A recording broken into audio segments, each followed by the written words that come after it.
मुख्यमंत्री योगी आदित्यनाथ जी के हर बात से सहमत हूं कि हिंदू अब जाग चुका है, हिंदू सोया नहीं है, सनातन धर्म जाग चुका है। और जिस तरह से बांग्लादेश में हिंदुओं का कत्लेआम हुआ है, जिस तरह से बांग्लादेश में मंदिरों में तोड़फोड़ हुआ है, जिस तरह से मंदिरों के अंदर शिव विग्रहों के साथ बेदबी हुई है, जिस तरह से ये कार्य बांग्लादेश में हुआ है, आपके चैनल के माध्यम से उन बांग्लादेशियों को मैं यही कहूँगी कि आपके बांग्लादेश के लोग भी भारतवर्ष में रह रहे हैं। बांग्लादेशियों ने जो मज़ार बना के रखे हुए हैं, उन मज़ारों का भी तोड़फोड़ कर सकते हैं। हम आपको फिर से चेतावनी देते हैं कि बांग्लादेश के अंदर हम हिंदुओं के, हमारे हिंदू बच्चों के साथ, मंदिरों के साथ अभद्र व्यवहार ना करें, और किया है तो उसकी क्षमा याचना आपको करनी होगी। नहीं तो भारतवर्ष के अंदर हिंदू चुप नहीं बैठेगा। हिंदू उसका जवाब तोड़फोड़ के जगह पे तोड़फोड़ से देगा। फिर क्या अखिलेश जी, ऐसी क्या कमी है हम लोगों में जो हमारे पक्ष में कभी बात ही नहीं करते हो? आप हमेशा मुस्लिम पक्ष की ही बात करते हो। सनातन का झंडा फहराने के लिए ये हमारा कर्तव्य बनता है, क्योंकि हम अर्धनारीश्वर का रूप है, हम महामंडलेश्वर है। और जहाँ धर्म की बात आती है तो हमारा कर्तव्य बनता है कि धर्मो रक्षिते रक्षिताम की बात करें और अपना धर्म की ध्वजा लहराएं।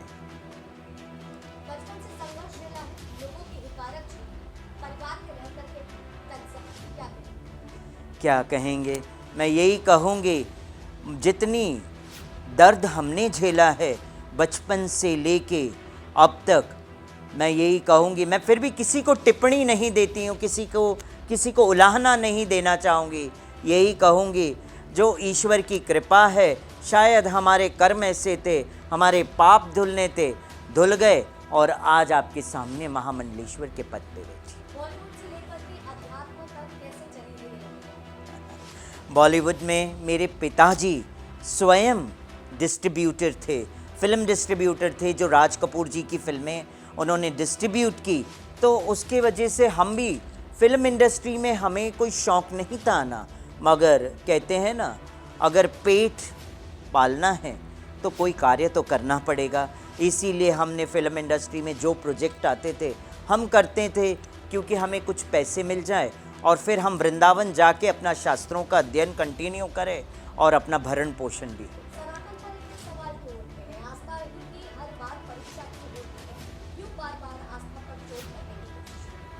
क्या करें? सनातन धर्म के जितनी भी लोग हैं, चाहे हम हो, चाहे कितने भी सनातन धर्म के लोग हो, उनको हमेशा कष्ट, बाधाएं झेलनी पड़ती हैं। हमेशा सनातन धर्म के ऊपर टारगेट किया जाता है, मगर पहले हम सब चुपचाप शांति से बैठते थे। मगर आज समय आ गया है कि सनातन धर्म के ऊपर अगर कोई बात करता है तो उसका जवाब देना आवश्यक बन जाता है, क्योंकि अब समय आ गया है कि हम चुप नहीं रह सकते हैं, हमें जवाब देना होगा। बांग्लादेश में तख्ता पलट गया, लेकिन इसी के साथ में हिंदुओं का वहां कत्लेआम शुरू हो गया।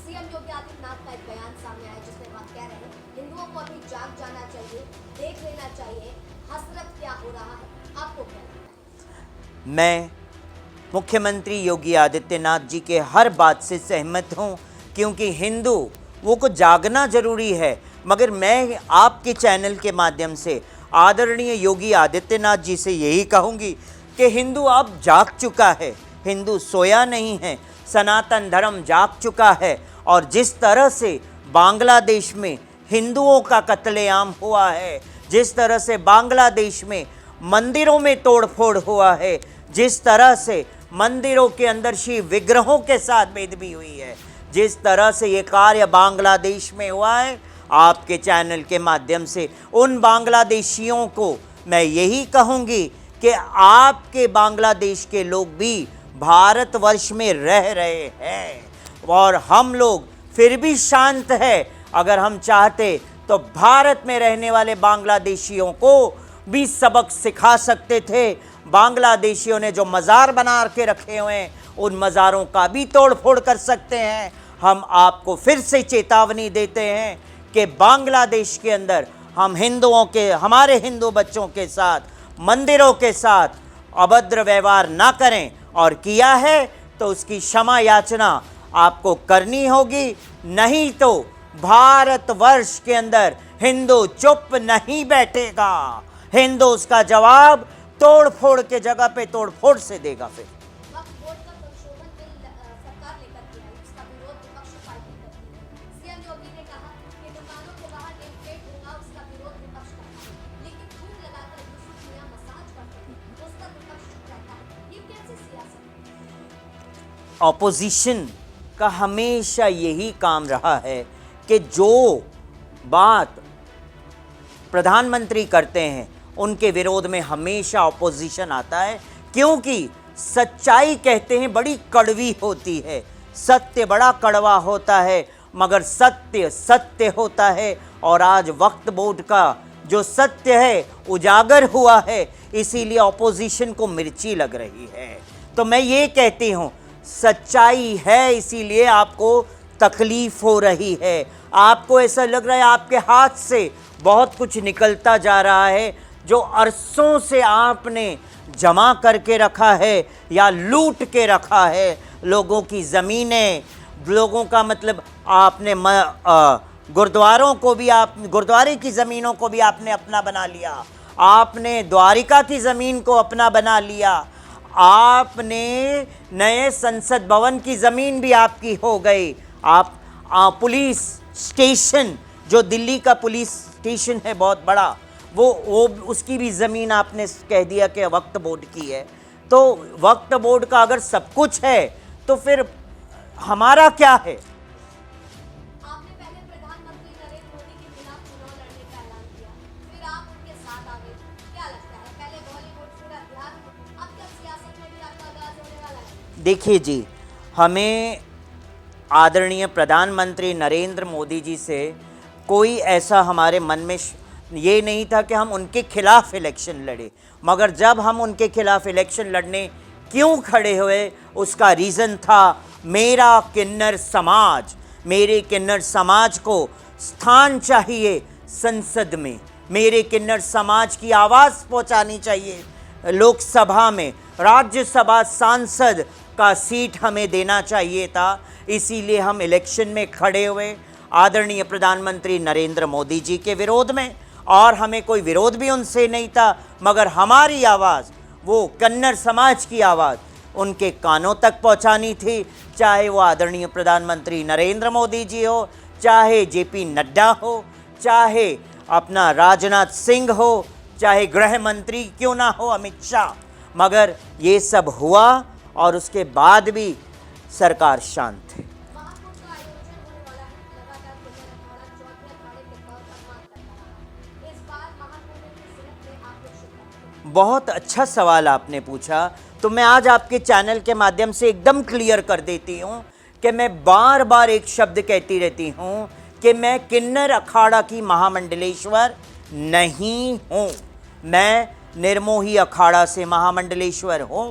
बस ये मैं बार बार कहती हूँ। और हम इस वक्त कुंभ के अंदर अपना जो शिरकत हम करेंगे, और वहाँ पे किन्नर समाज की आवाज़ बुलंद होगी, और किन्नर समाज मेन स्ट्रीम में आए, किन्नर समाज एक छत के नीचे आए, और हम सब मिलके हमारी जो जगह है, जो हमारी मांग है, उनको हमें पूरा करना है, और ये कुंभ के माध्यम से भी हम करेंगे।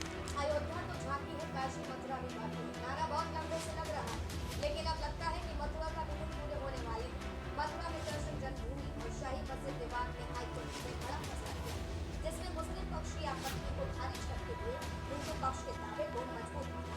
तो क्या उम्मीद करते हैं कि जिस तरह अयोध्या की कानूनी लड़ाई के बाद 500 साल बाद भगवान राम अपने मंदिर में विराजमान हुए, कुछ इसी तरह कृष्ण भूमि जन्मभूमि का दावा भी हिंदुओं को मिल सकता है? ज़रूर मिलेगा, क्योंकि सत्य कभी छुपता नहीं है।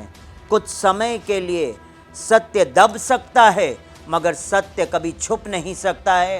और आज कृष्ण जन्मभूमि का वो सत्य हाई कोर्ट के सामने है, इसीलिए तो आज उसके ऊपर बहस होनी स्टार्ट हो गई है।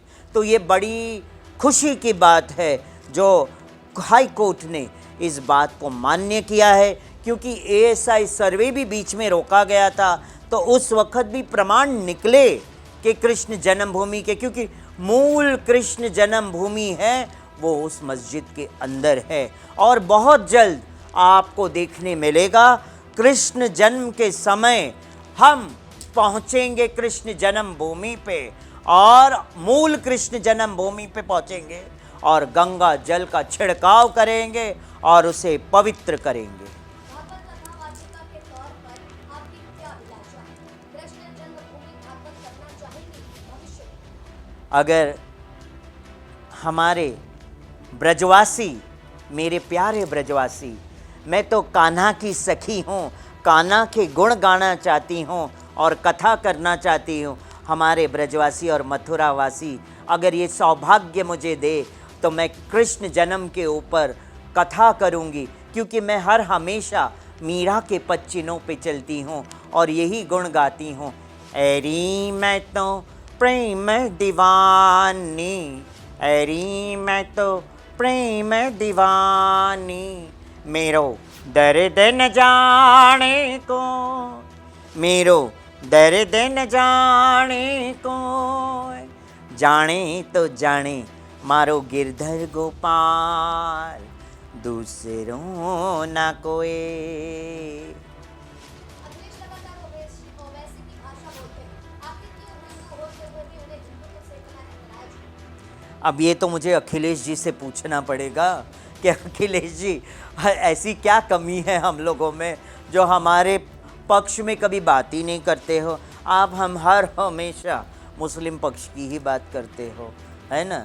तो मैं तो ये चाहती हूँ, मैं आपको भी आदर सत्कार करती हूँ अखिलेश जी, मगर ये चाहती हूँ समभाव आप भी रखें तो हमें और प्रसन्नता।